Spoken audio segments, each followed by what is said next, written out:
do Instagram. Olá, bom dia, tudo bem? Mais um Café com Saúde. O nosso tema hoje é controle da glicemia. Deixa eu escrever aqui.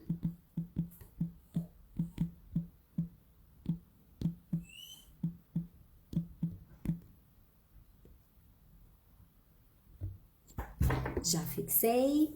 Então, deixa eu me apresentar aqui novamente, para quem não me conhece, primeira vez que está assistindo minha live, meu nome é Ediane Oliveira, eu sou nutricionista clínica e venho aí com essas lives diárias desde, eu acho que novembro que eu venho fazendo, né? Então, já tá quase 2 meses que eu tenho feito lives diariamente, eu acho que um dia ou outro só que eu não consegui fazer, mas fiz inclusive no Natal e no Ano Novo.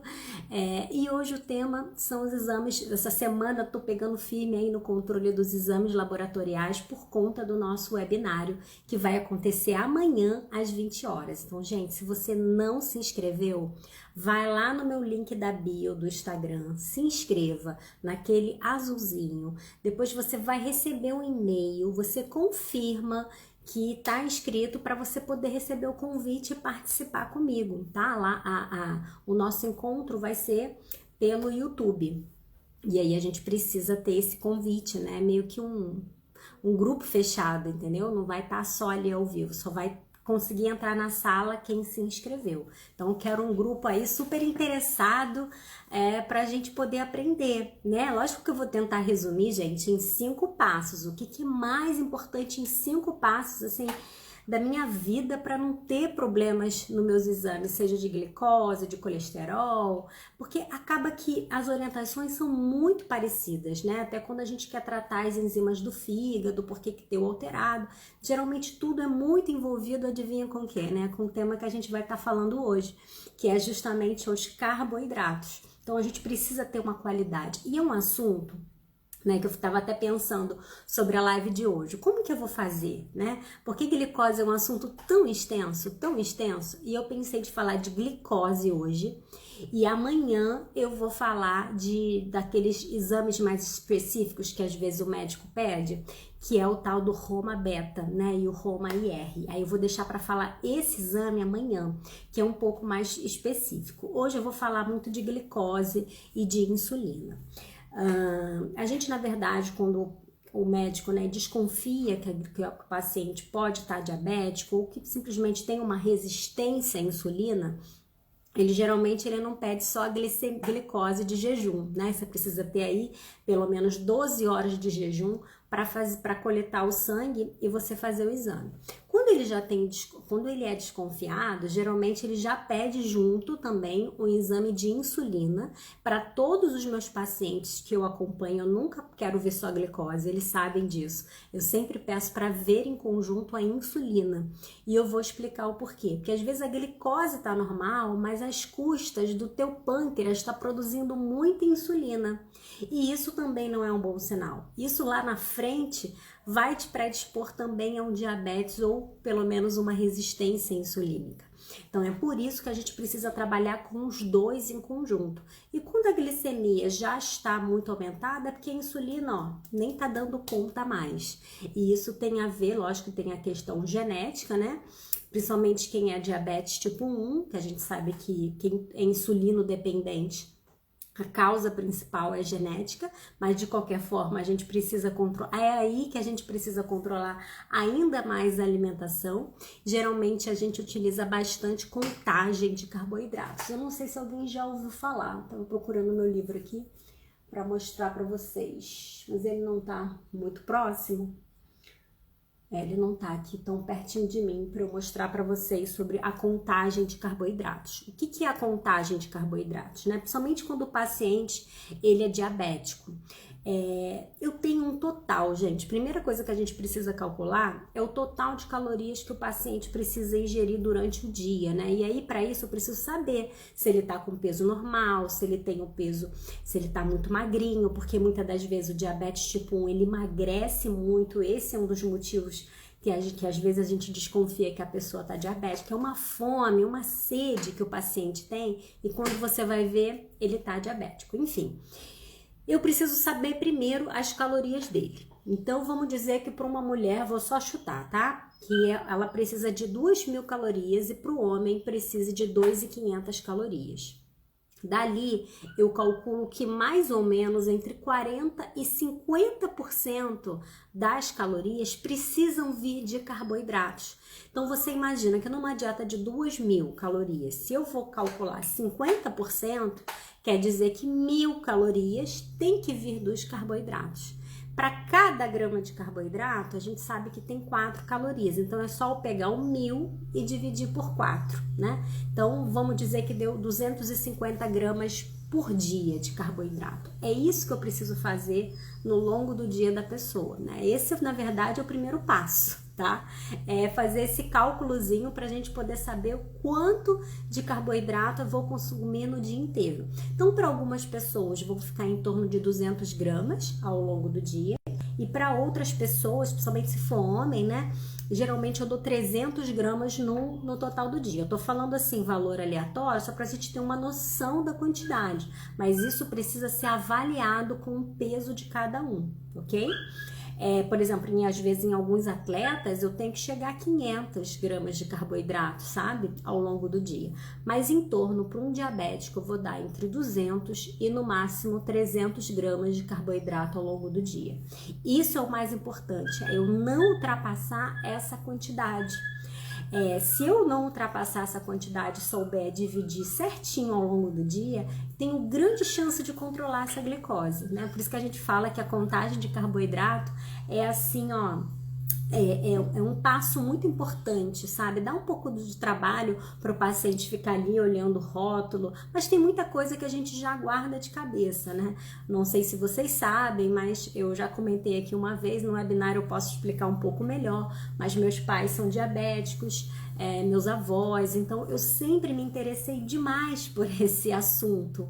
Acho que desde a faculdade, quando eu estava na aula de genética, que a gente tem na faculdade de nutrição, a gente tem aula de genética, né? E uma das doenças, assim, que a gente mais estuda na genética é o diabetes. Eu lembro que na faculdade a gente faz muito trabalho em grupo, né? O professor costuma dividir bastante os grupos. E o meu primeiro trabalho em grupo, na aula de genética, eu lembro que eu peguei, ó, justamente diabetes. Foi a minha primeira apresentação que eu precisei, né, falar ali pro público, em frente à sala. E eu me lembro exatamente disso. Eu sempre tive a preocupação de tentar falar numa linguagem mais simples, não falar numa linguagem tão técnica. Afinal de contas, quando a genética, se eu não me engano, ela é no terceiro período de nutrição. No segundo ou no terceiro período. Foi porque eu lembro que a aula foi no centro, né, ali na Frecaneca, e depois é que a gente vai para a URCA. Eu lembro da turma, da sala direitinho, e foi lá no Frecaneca. Então eu era no terceiro, no segundo ou no terceiro período. E eu falei, assim, para mim foi muito importante, sabe, aquele primeiro trabalho vir justamente com diabetes, porque era uma coisa que eu já vivia muito, sabe, na minha casa. Com os meus avós, os meus pais ainda não eram, mas assim, eu sempre tive essa preocupação com a minha avó, né, porque os meus pais, a minha mãe, sempre, vamos lá ver, a gente chamava a minha avó de maninha, tá, e a gente ia lá sempre ver a maninha, cuidar da maninha, não pode ter açúcar por conta da maninha, isso sempre ficou muito na minha infância, muito forte, eu ver aqueles tubos de adoçante do Dietil. Enfim, é uma coisa que eu tenho um apego muito forte, sabe? Quando eu pego um paciente com diabetes. Enfim, a contagem de carboidrato, ele é um passo muito importante para a gente saber a questão quantitativa. O quanto de carboidrato eu posso estar dando para o meu paciente que é diabético ou que não é diabético, tá, gente? Simplesmente se a pessoa tiver resistência à insulina, a gente também pode fazer esse controle primeiro assim, quantitativo. E aí esse manual de contagem de carboidrato, ele ajuda bastante, mas só que ele não preza tanto pela parte qualitativa, que na minha opinião eu tenho que unir os dois. Eu não posso não só na minha opinião, tá? Na opinião médica, na opinião nutricional, isso é a ciência, não é uma questão de opinião, é uma questão de ciência mesmo.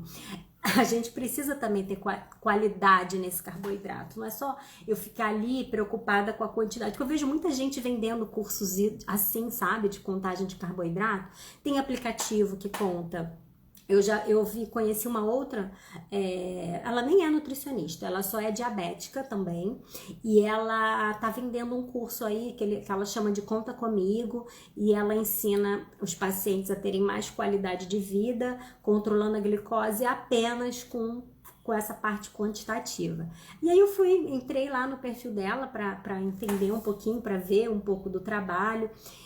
E ela é muito essa parte humanizada de querer, né, que o paciente coma doce, né, depois do almoço, porque o livro mesmo de contagem de carboidrato, ele é muito amplo, ele deixa você consumir várias coisas, inclusive brigadeiros, uma série de coisas você poderia estar consumindo, só que a gente sabe que a longo prazo isso não é legal. Porque quem tem problema de glicose, não é só controlar a glicose, gente. Eu tenho que também prevenir doenças, riscos cardiovasculares. Então, me preocupou um pouco esse tipo de curso, que num primeiro momento vai controlar a glicose, mas ela não pensou muito na qualidade da alimentação. Não pode ser tão flexível assim, do jeito que é utilizado. Senão eu atendo muito paciente tipo 1, que toma insulina e que acha que pode consumir o que quiser, porque a insulina vai controlar. E aí eu já atendi paciente assim, né, que a insulina baixar, então eu vou lá correr para pegar um doce, para pegar um chocolate. Então tem hora que tem convulsão, e isso é super perigoso, tá? Tá com a glicose muito baixa. Que aí realmente você pode morrer, pode levar a um coma quando sua glicemia baixa demais. Então é por isso que tem que ter a dosagem certinha, ok? Diabetes tipo 1 a gente não brinca, tem que ter tudo direitinho, principalmente à noite, que é o horário que muitos têm hipoglicemia noturna, que a pessoa pode estar dormindo e entrar, né, numa convulsão, num ataque ali, e isso é bem perigoso. Então, geralmente meus pacientes da noite, eu sempre gosto de botar uma dosagenzinha de palatinose. Eu não sei se alguém já ouviu falar nesse suplemento, mas ele é o carboidrato vindo da beterraba, olha que legal. E ele mantém uma glicemia muito estável. Então, eu adoro prescrever para pacientes que têm problema de hipoglicemia noturna essa palatinose à noite. Acho que ajuda muito. Fora isso, você pode também colocar um outro carboidrato junto com uma gordurinha, mas eu vou deixar para falar um pouquinho dos alimentos daqui a pouco, tá? Mas é uma coisa que me preocupa. Então, a glicose, gente, ela não pode nem estar elevada demais e nem estar baixa demais. A tua glicemia, ela precisa estar estável. E é por isso que eu preciso respeitar esse cálculo, por exemplo, dos 200 gramas de carboidrato ao longo do dia. E aí, Diana, o que eu faço? Eu posso não comer carboidrato nenhum de manhã, tipo fazer um jejum intermitente. Na hora do almoço eu como meus 100 gramas de carboidrato, não lanche. Aí chega na hora da janta, eu como mais 100 gramas e depois eu não como mais nada? Tá, comi os 200 gramas de carboidrato no dia. Tá legal pra mim? Não tá. Porque você não pode fazer picos de glicose, entendeu? Porque hora tá lá em cima, hora tá lá embaixo. O correto mesmo é a gente consiga distribuir melhor esse carboidrato ao longo do seu dia. A gente, lógico, vai ter que respeitar esses 200, vai ter dia que você vai um pouquinho mais, vai ter dia que vai um pouquinho menos, mas chegar o mais próximo realmente dos 200 gramas, tá? Por dia. E aí, a gente geralmente começa a dividir. O que a gente faz, né? A gente fala que cada cota de carboidrato são 15 gramas, porque é como se fosse uma unidade de insulina. Então, por exemplo, se o paciente usa 15, né, insulinas ao dia, a gente vai multiplicar 15, né, você vai usar até 15 cotas de carboidrato ao longo do dia. E aí, né, é um cálculozinho que eu não vou conseguir te explicar aqui em só mais 20 minutos, né, que eu tenho, que já tem, eu acho que, deixa eu ver aqui. A gente já tem 14 minutos de live, olha, porque o assunto é extenso, como eu falei. Mas aí eu vou dar um pouco mais de continuidade amanhã. Mas é muito importante você entender essa base primeiro, do quanto é importante a gente controlar a quantidade e a qualidade, tá? Desse carboidrato que você está ingerindo. Porque pode ter momentos no dia que você faz um pico de glicose, tua glicose está lá em cima, e tem um outro momento que a tua glicose está muito baixa. Eu não posso deixar isso acontecer. O que vai me ajudar bastante, gente, a não deixar isso acontecer? São as fibras. eu preciso ingerir fibra ao longo do meu dia. E aí, que bom que a gente tem muita opção de fibra hoje em dia, né, no mercado para estar consumindo. Ó, eu gosto muito de um suplemento chamado Glicemix da Sanavita, é um que eu utilizo bastante. Se a pessoa não quiser usar, né, nenhum suplemento à base de fibra, mas para mim é o ideal, tá? Porque ele tem um mix de fibras legais, principalmente fibra solúvel. O que é a fibra? É uma parte do carboidrato que não é digerida pelo organismo, mas que é excelente para minha flora intestinal. E na flora intestinal, aquelas bactérias que moram ali, elas também me ajudam a controlar a glicose. Elas também me ajudam a controlar a fome de uma pessoa que é diabética, porque é muito difícil eu falar para ela, não coma mais um pão, não coma mais uma colher de arroz, se a fome não estiver controlada. E para eu controlar a fome, eu preciso ter fibra na alimentação. Esse foi até um discurso dessa menina que eu te falei, que eu nem me lembro o nome, que eu achei assim na internet, e ela falando, né, que isso era uma maldade, com uma criança querer repetir e a mãe não deixar, porque já tá lá em cima da cota. É porque não pode ter só a cota. Só a cota é muito pouco para poder controlar essa glicemia. Você precisa ter controle também na qualidade desse carboidrato que você tá dando pro seu filho, justamente para ele não sentir fome, tá? Então, se você ficar lá muito no pãozinho, no arroz, no brigadeiro, no doce, só respeitando aquela contagem de carboidrato, é mais ou menos como as pessoas faziam a dieta dos pontos, lembra? Eu tenho tantos pontos no dia e dentro desses pontos eu posso comer o que eu quiser, como se a dieta pudesse ser extremamente flexível. Não dá. A gente precisa ter qualidade nesse carboidrato, sim, justamente para você poder não ter fome, você conseguir controlar muito bem. Então vamos para as fontes de fibra. Eu falei, né, do Glicemix, que eu gosto, tem um outro da Nutrify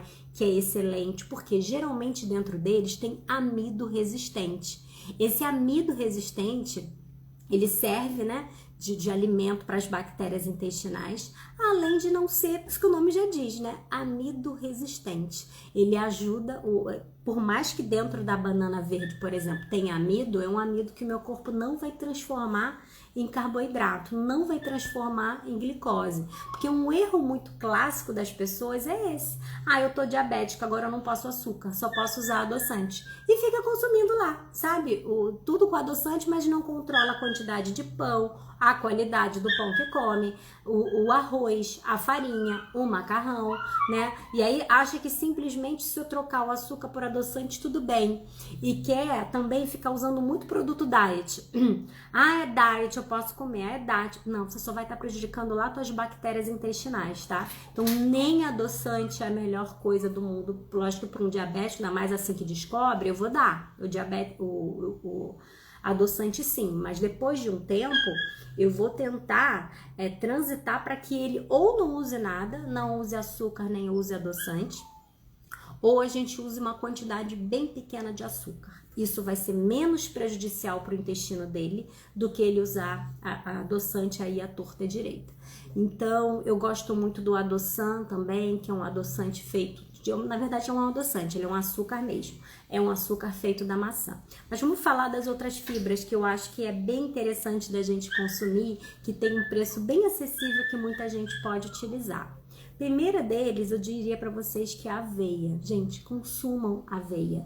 Aveia no lugar da farinha de trigo. Qualquer coisa que você for fazer com farinha de trigo, substitua por aveia. Ou, por exemplo, no caso de um pão, que às vezes é difícil fazer 100% aveia, senão o pão não vai ficar tão fofinho, você até pode misturar, entendeu? Um pouco de farinha de trigo com um pouco de aveia, mas tenta botar na proporção pelo menos de meio a meio, sabe? Se a receita diria para eu usar 100 gramas de farinha, eu vou usar 50 de farinha de trigo e vou usar 50 de aveia.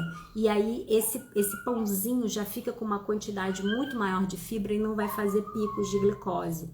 A aveia eu gosto de colocar, por exemplo, em sopas, em canja. Em vez de fazer uma sopa para noite, tipo uma canja, né? Eu boto lá frango, cenoura, hortelã, espinafre, eu sempre boto verdinhos, tá? Em vez de colocar tanto arroz, eu boto um pouquinho de arroz e um pouco de aveia.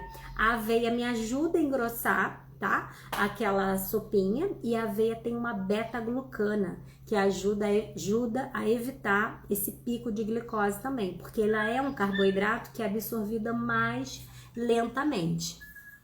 Gosto muito da farinha de maracujá. A farinha de maracujá tem nessas lojinhas de produto natural, também é bem barato e dá para fazer até em casa, que é a farinha, na verdade, da casca do maracujá, né? Você tira a polpa, aquela parte branquinha, sabe, que fica do maracujá, você consegue fazer uma farinha daquela. O único problema é o sabor. É bem amargo. A farinha de maracujá é bem amarga, então não dá para fazer um bolo 100% farinha de maracujá, mas dá para usar uma quantidade pequenininha. Eu consigo também colocar num suco. Então, quando eu atendo paciente, né, que eu atendo no local aqui em São João também, que é tipo uma clínica popular, é o que eu utilizo, porque eu sei que o paciente não vai ter poder aquisitivo para comprar aquele suplemento, né, melhor. Então a gente usa e nem te falo que às vezes é o melhor, às vezes é uma questão até de tempo, se o paciente tem tempo para produzir em casa ou não. Mas eu falo para vocês que dá para fazer muita coisa sem suplementação, dá pra gente fazer muita coisa indo para a cozinha, sabe, ensinando receitas, que é muito interessante. E aí vamos falar dos vegetais, né? Tem 3 vegetais em especial que eu gosto demais. Assim, para mim não pode faltar em nenhuma aula de diabetes. A berinjela, tá? O quiabo e o brócolis. Esses 3, assim, tem que estar na tua listinha semanal de sacolão, de feira. Toda semana você tem que comprar um buquê de brócolis, não precisa ser americano, pode ser qualquer um, porque dentro do brócolis a gente tem uma fonte muito importante de cromo, e o cromo ajuda a tua insulina a funcionar melhor. Então o brócolis isso assim, tem muito artigo científico falando especificamente do brócolis, o quanto o brócolis é importante. A berinjela também. A berinjela tem a pigmentação, um tipo de fibra diferente que só ela tem, que ajuda nesse controle. Então eu gosto muito de fazer camponata de berinjela, fazer lasanha de berinjela, pizza de berinjela. Tinha uma receita também que eu fazia muito na aula de diabetes lá na Unimed, que eu amava, que era uma pizza de arroz integral. Não ia farinha de trigo, tá? Na massa. Era um arroz cozido integral que a gente batia no liquidificador com ovo. Tipo aquela pizza de frigideira que a gente faz de sardinha. Então, só que em vez de usar farinha de trigo, a gente usava arroz. E eu, se eu não me engano, usava um pouco de fécula de batata também, porque eu fazia sem glúten. E aí essa massa já tinha bastante fibra por conta do arroz, lembrei, e levava aveia também. Depois a gente fazia um molhinho de tomate assim super natural, gostosíssimo, um pouco de queijo Minas padrão e ricota, e ainda um brócolis refogadinho no alho. Olha, ficava uma pizza maravilhosa, mais gostosa do que essas que a gente compra por delivery. E não era difícil de fazer, rapidinho ficava pronta e com todos os ingredientes ali. Também fazia de berinjela, porque pizza acho que é uma coisa que todo mundo ama, né? Então tinha muita aula de pizza lá e eu sempre arrumava um jeito de deixar a pizza um pouco mais saudável. Então, ou eu usava essa de arroz integral, que eu gostava muito, ou eu usava de pão árabe, né? Porque as pessoas às vezes também não tem muito tempo, mora sozinho e etc. Eu não faço arroz. Então, eu comprava pão árabe, que é bem fininho, né? Ou você até poderia usar aquela pizza de frigideira, porque tem muito pouca massa ali. Aí eu caprichava no molho, o molho de tomate era sempre o carro-chefe da pizza, era bem natural mesmo, e colocava um pouco de queijo e bastante berinjela grelhada também por cima. Era uma pizza que ficava assim maravilhosa e que não tinha problemas em relação ao controle da glicemia, né? Ou seja, o paciente ele se sentia incluído, dava para ele consumir. E é o que eu tô falando aqui do aquele curso que eu achei ontem na internet e fiquei preocupada, porque eu vejo que as pessoas às vezes, pelo fato de ter a doença, ela se sente capacitada de cuidar de uma outra pessoa doente. Gente, não é, tá? Os grupos, eles até podem ser de apoio, mas não é porque uma pessoa é diabética que ela é capacitada para cuidar de uma outra pessoa diabética. Ela pode trocar informações, mas ter realmente o conhecimento da fisiologia, da química, do controle dos exames laboratoriais, gente, não dá pra gente dispensar um profissional de saúde, né?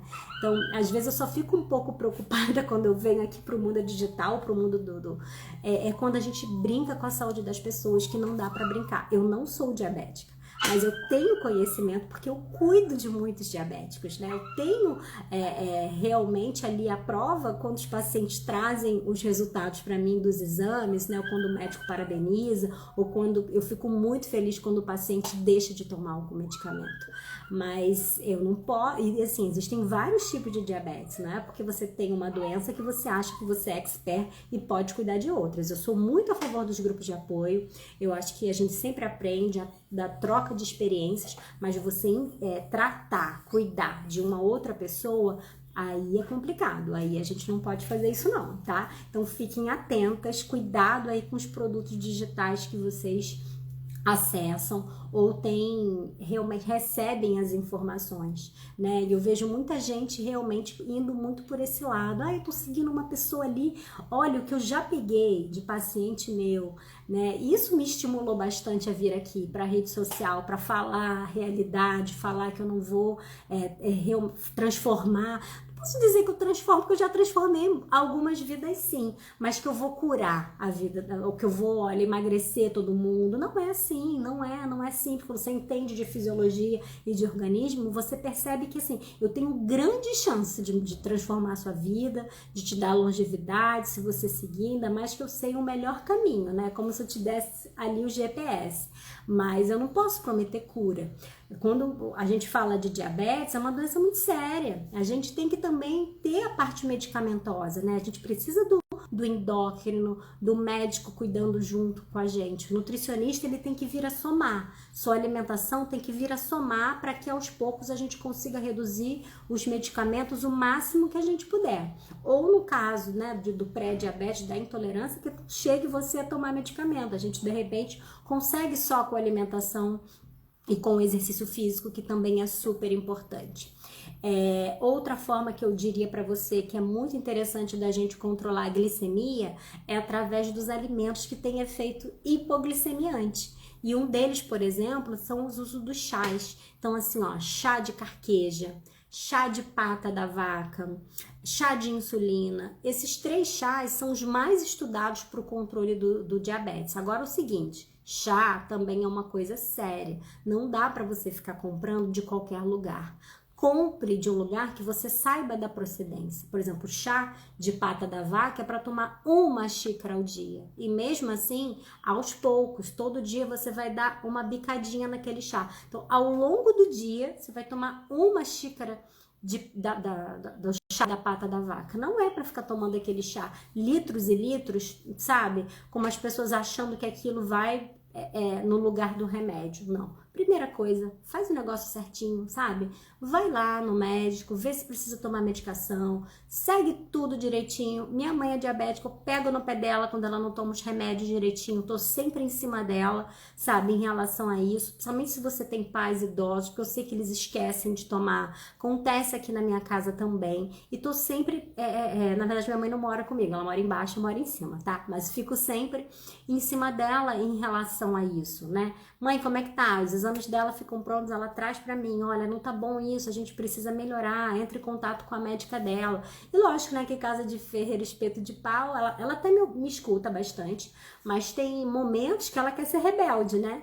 E aí, quando o exame piora, ela vem correndo me mostrar e fazer as coisas todas direitinho. E eu sei a resposta que dá. Ela sabe também que quando ela segue direitinho o plano alimentar, a glicose dela fica bem mais controlada. No caso da minha mãe, ela toma insulina e também o medicamento.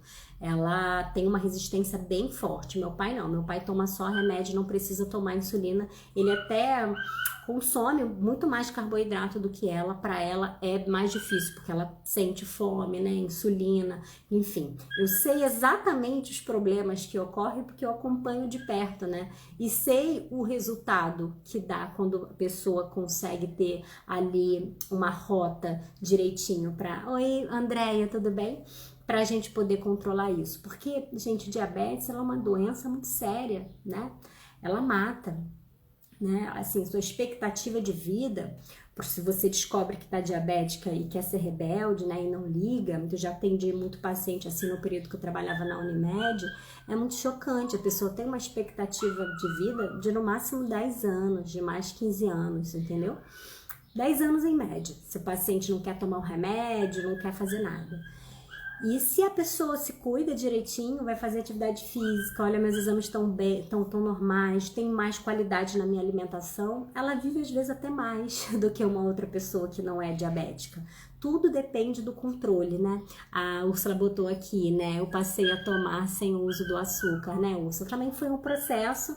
E aí, às vezes, a gente tem que abrir mão de alguma coisa para deixar outra. É o que eu costumo conversar com os pacientes. Olha, se você, sei lá, quer muito o seu pãozinho, o que a gente vai ter que tirar? Porque lembra que naquele total do dia eu só posso te dar 200 gramas? Então, um pãozinho já me dá 30 gramas de carboidrato. E aí? Porque ainda tem que ter carboidrato na fruta, eu tenho que ter carboidrato nos legumes, eu tenho que ter carboidrato no arroz, no feijão. Tem muito alimento que tem carboidrato que eu não posso cortar, porque ali tem nutrientes também, tá? Então é por isso que a gente precisa dar consciência é como se fosse realmente, ó, um dinheiro que você tem que X coisas para comprar, né, tuas necessidades, e você tem só uma quantia de dinheiro. Como é que você vai fazer? Você, né, vai ter que abrir mão de alguma coisa para poder comprar outra. É a mesma coisa que eu faço quando eu monto um plano alimentar. Olha, ok, então se você quiser consumir aquilo, você vai ter que deixar de consumir aquilo outro. Só que aí eu fico com deficiência de tais e tais e tais vitaminas. Aí você vai ter que gastar com suplemento. O que você prefere? É quando mexe no bolso, né? Geralmente o paciente, não, então eu vou parar de comer pão. Eu vou diminuir pelo menos o meu pão. Porque eu acho que também tudo se encaixa. Quem me acompanha aqui na rede social sabe que eu sou muito flexível. Eu acho que tem que ter espaço para tudo na nossa vida social. Um pedacinho de bolo, sei lá, um copo de refrigerante. Para tudo tem espaço. Desde que tenha uma frequência, né? Que a gente fala que não seja a tua rotina, mas estando bem controlado, a gente pode ter uma vida social o mais normal possível. Tipos de gorduras também são muito importantes para paciente diabético, ajudam bastante a controlar essa glicemia. Então, consumo mais abacate, castanhas, amendoim, azeite, são gorduras excelentes, que eu coloco também na alimentação. Eu acho que nisso não dá para economizar. Frutas, eu me preocupo também com o tipo de fruta. Quando a gente fala de contagem de carboidrato, você vai ver que tem uma diferença muito grande entre, por exemplo, uma banana e uma manga, quando eu como um pires de morango, sabe? Então, assim, o morango, a ameixa vermelha, a quantidade de carboidrato ali, ó, é irrelevante, é bem baixinha. Enquanto que uma banana tem quase o mesmo carboidrato que um pão. Aí é um erro clássico que as pessoas fazem, achando que a aveia ajuda a baixar minha glicose. Então eu vou tomar uma vitamina de banana com aveia. Só que ela quer tomar a vitamina e ainda quer comer o pão. Ou o biscoito, né? Porque eu tenho que mastigar alguma coisa. Como assim eu vou só tomar uma vitamina? Aí quando você soma as duas, ó, a glicose extrapolou demais. Aí por mais que a aveia seja legal, ou sei lá, você fez até uma vitamina de morango para ter menos carboidrato, mas se você juntou com o pão naquele momento, aí foi demais. Então assim, ou você vai comer o pãozinho de repente com um chá, e vai botar um ovo ali dentro, ou então você escolhe consumir a vitamina e de repente vai comer com um punhadinho de castanhas. Por isso que quando a gente monta o plano alimentar, a gente precisa realmente respeitar aquelas combinações. Eu não posso pegar essa bebida com aquela comida, né? Você tem que respeitar direitinho o que está escrito ali, porque ali já foi contabilizado o total de carboidrato por cada refeição. Olha, eu sei que é muita coisa para eu falar. Aqui no quintal temos bananeira, é difícil comer uma só. Ainda mais do quintal, né, Silane? Então faz o seguinte, ó, colhe ela verde e faz a biomassa de banana verde. Fica uma dica aí para você fazer, tá? Gosto muito de batata Yacon também. Alguém já ouviu falar nessa batata Yacon? Eu até tenho um pedaço aqui na geladeira. Eu vou pegar um pedacinho para vocês verem como ela é. Só um minutinho.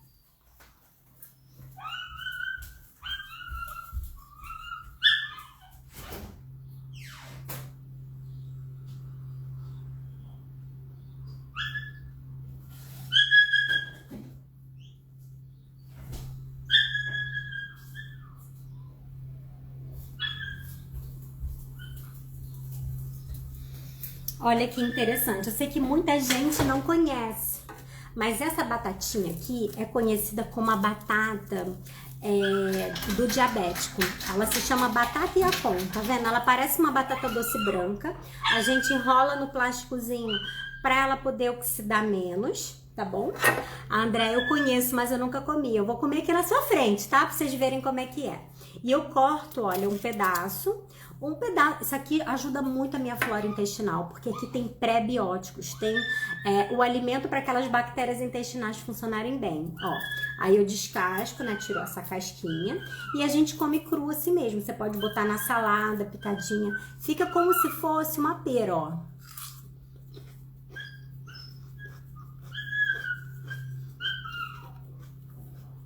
Ela é bem aguadinha.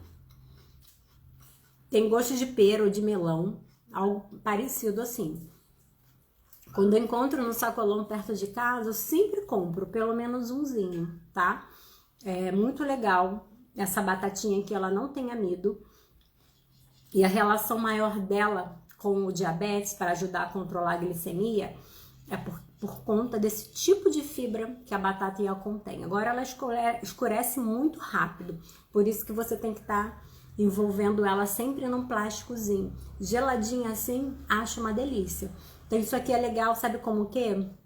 A Valéria também falou que tem essa batata como sobremesa. Então assim, acabei de almoçar, você pode comer um pedaço dessa batata como se fosse uma fruta, porque aqui tem fibra pra caramba, tá? Então assim, lógico que não adianta também comer só um dia, não consumir outro. A gente acaba tendo que consumir essa batatinha, né, com uma certa frequência. Nem sempre a gente encontra, tá? Mas quando você encontrar em feiras livres, Ceasa, compre, porque é bem legal para quem é diabético. A Érica falou que não conhecia.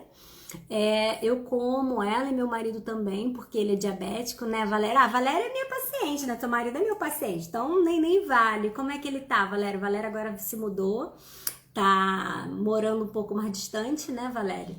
E aí a gente acabou não conseguindo, mas ó, Valéria, eu tô atendendo online, tá? Qualquer coisa, depois a gente agenda aí um dia pra ele. Mas eu lembro do desespero da Valéria. Escreve aí, Valéria. Eu lembro o desespero quando você descobriu que o seu marido tava diabético, né? Eu lembro que eu fiz umas 2 ou 3 consultas com ele, né? E aí a gente conseguiu controlar muito rápido, porque ele foi bem disciplinado. Ele seguiu direitinho tudo que eu falei e rapidinho a glicose dele já estava super estável, mas eu lembro, a Valéria trabalhava lá na clínica que eu também trabalho, dela, quando descobriu, né, quando a gente descobre que tá o diabetes, realmente aí ela falou que ele tá bem. Mas eu lembro, né, Valéria, do seu desespero logo no início, na primeira consulta, e que a gente conseguiu estabilizar rápido, não é tão difícil, desde que você siga o passo correto e pare de ficar ouvindo, ó, tanta coisa aí que a gente recebe muita informação muito equivocada pela internet, gente. O meu objetivo de estar aqui é esse, é passar a verdade para vocês de coisas que realmente funcionam. Ela botou, ó, você foi muito importante na nossa vida. Eu lembro, ó, vou até me emocionar aqui, mas eu lembro do seu desespero no dia da consulta. Me emociona muito porque eu lembro, né, da minha avó, de tudo que eu sempre fiz, né, para poder atender. Toda vez que eu falo de glicose, de diabetes, não tem como eu não me emocionar. Tá bom? Fico muito feliz. E é isso, gente. Olha, obrigada pela atenção de vocês. Não se esqueçam de se inscrever no webinário na quinta-feira. Tô fazendo com muito carinho. Vai ter um monte de receita legal para vocês poderem aprender. Tá bom? Obrigada mesmo. Já deu, ó, quase 40 minutos de live aqui. Um beijinho. Tchauzinho. Amanhã eu vou falar sobre os exames Roma, que também, assim, antes da pessoa descobrir que a glicose tá aumentada, geralmente o Roma já começou a dar alterado lá, né? E aí eu falo um pouquinho mais a fundo, porque o Roma, a gente vai ter que usar, todo mundo usar o mesmo artifício, tá? Mesmo que a pessoa seja pré-diabetes, eu vou ter que tratar como diabetes, mas eu queria especificar um pouquinho mais da importância desses 2 exames, que é o Roma e o Roma-IR, o Roma-Beta e o Roma-IR. E eu vejo que tem muito médico com resistência de pedir. Ontem mesmo eu atendi uma paciente adolescente que ela tá com a insulina altíssima e o médico não quis pedir os Romas para ela. Aí eu fiz a prescrição e enviei. E eu vou explicar a importância. Então, cobrem do médico de vocês também. Se der alteração na glicemia, der alteração na insulina, tem que pedir Roma também. Tá bom? Você é uma pessoa iluminada, que Deus te abençoe sempre. Obrigada, Valéria. Beijo, beijo. Amanhã, parte 2 da glicose, tá? Com os exames do Roma.